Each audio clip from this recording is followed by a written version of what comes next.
عید کیا ہے؟ میں دیکھتا ہوں کہ عید کو ہم خوشیوں کا اظہار کرتے. جب عید آتی تھی تو حضور کیا کرتے تھے پتہ ہے؟ اب ذرا یہاں دھیان سے سنیں. حضور کی نبوی عید، سنت والی عید کیا ہے؟ اگر آج ایسی عید منا لی سچے دل سے، میری بھی مغفرت اور آپ کی بھی مغفرت ہے. لیکن حضور والی عید، نمائشوں والی عید نہیں، لیڈروں والی عید نہیں، علم ظاہر کے پرستاروں کی عید نہیں، حضور کی سنتوں والے عید. جب عید آتی تھی تو حضور علیہ السلام یہ کرتے تھے کہ جتنے جنگی قیدی ہوتے، جنگی قیدی جن کو قید میں ڈالا جاتا، حضور فرماتے قصور کچھ بھی ہو چھوڑو، آج ہماری عید آ گئی، ان سب کو آزاد کر دو. حضور سب کو چھوڑ دیتے تھے، سب کو معاف کرو.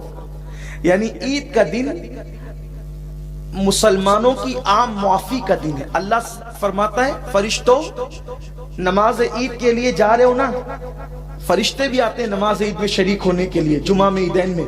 تو کہا عید کے لیے جا رہے ہو نا، تو میرے بندے جتنے نماز کے لیے آئیں گے ان سب کو میری طرف سے پیغام دینا کہ اللہ تعالیٰ نے تم سب کی مغفرت کر دی، تم سب کو معاف کر دی. ہم سب معاف کر دیے جاتے ہیں. تو اب معاف وہی ہوگا جو کسی کو معاف کرے گا. عید کے دن دوستوں سے گلے ملنے والوں، کیا ایسا نہیں ہو سکتا کہ ہم حضور کی سنت کے مطابق عید کے دن دشمن سے بھی گلے ملنے؟ سگے بھائی کا گھر بازو میں ہے اور ہم عید کے دن نہیں جا رہے ہیں. آپ کی عید نہیں، نئے کپڑے پہنے عید نہیں. بہن ہے گھر میں رو رہی ہے اور آپ سے چھوٹے سے جھگڑے کی وجہ سے آپ اس کے گھر نہیں جا رہے ہیں. آپ کی سب کی عید ہو سکتی ہے، آپ کی نہیں ہے. تو آج عید کیسے منائیں گے؟ آپ کو کسی نے کتنی بھی تکلیف پہنچائی، کتنی بھی اذیت پہنچائی ہے، اس کو معاف کریں. کیا سوچ کے معاف کریں؟ اس نے آپ کو دکھ دیا، اس نے آپ کو تکلیف پہنچائی، اس نے آپ کو گالی دی، اس نے آپ کو ستایا. اب آپ کی وجہ سے وہ جہنم کا عذاب بھگتے گا. بولو تکلیف کس کو ہوگی؟ امتی جہنم میں جائے گا، تکلیف کس کو ہوگی؟ حضور کو ہوگی. سمجھ رہے ہیں آپ؟ میری بات آپ کی سمجھ میں آ رہی ہے؟ امتی جہنم میں جائے گا، تکلیف کس کو ہوگی؟ حضور کو ہوگی.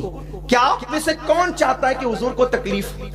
جب سیدنا فاروق اعظم پر ایک شخص نے حملہ کیا، خنجر سے حملہ کیا اور آپ زمین پر آ گئے، اور پھر حضرت عبد الرحمن ابن عوف نے نماز پڑھا دی، تو آپ کا پہلا سوال یہ تھا میرا قاتل کون ہے؟ میرا قاتل کون ہے؟ اور کسی نے کہا حضرت آپ کا قاتل مجوسی ہے، آگ پرست ہے، کافر ہے. آپ نے کہا اللہ تیرا شکر ہے میرا قاتل کوئی مسلمان نہیں ہے. تو کسی نے پوچھا فاروق اعظم اگر آپ کا قاتل مسلمان بھی ہوتا تب بھی آپ شہید ہوتے، کیونکہ کسی کو قتل کر دے مسلمان تو بھی وہ شہید ہے.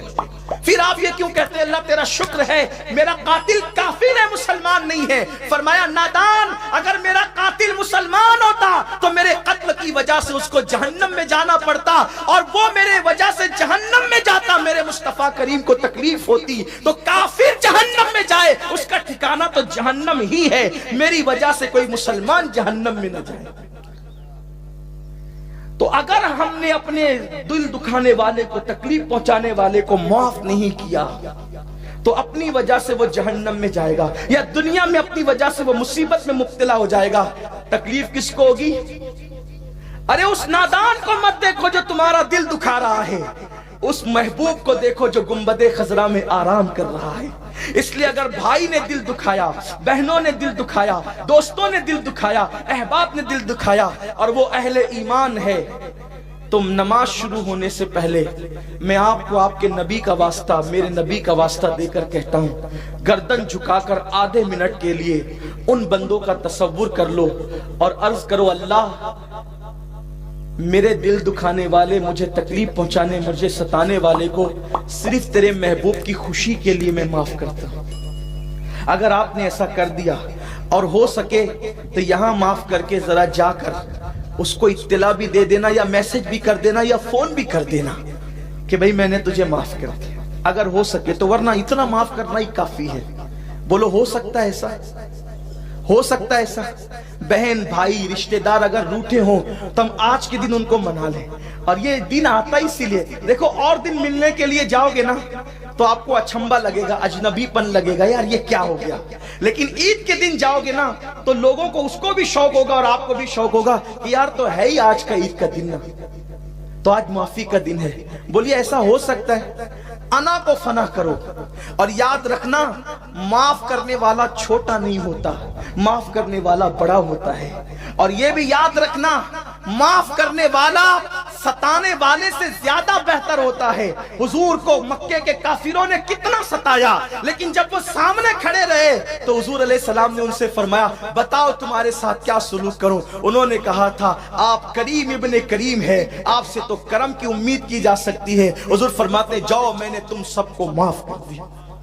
تو معاف کرنا اپنے نبی کی سنت ہے، معاف کرنا اپنے اللہ کی سنت ہے. اللہ کو معاف کرنا پسند ہے. ذرا ہاتھ اٹھا کر کے مجھے اشارہ دیں کہ کون کون ایسا بندہ ہے جو حضور کو خوش کرنے کے لیے اپنے کو تکلیف دینے والے کو معاف کرتا ہے. آدھا منٹ سب سر جھکا کر اللہ سے عرض کریں، اللہ سے باتیں کریں. میرے اللہ، میں نے تیرے محبوب کی خوشی کے لیے اپنے دل دکھانے والوں کو معاف کر دے. کوئی ہمیں کچھ کہیں ہم اپنا دل بڑا رکھیں اور ہم لوگوں کو معاف کریں. حضور کی سنت پہ عمل کریں. معاف کرو گے معاف کیے جاؤ گے.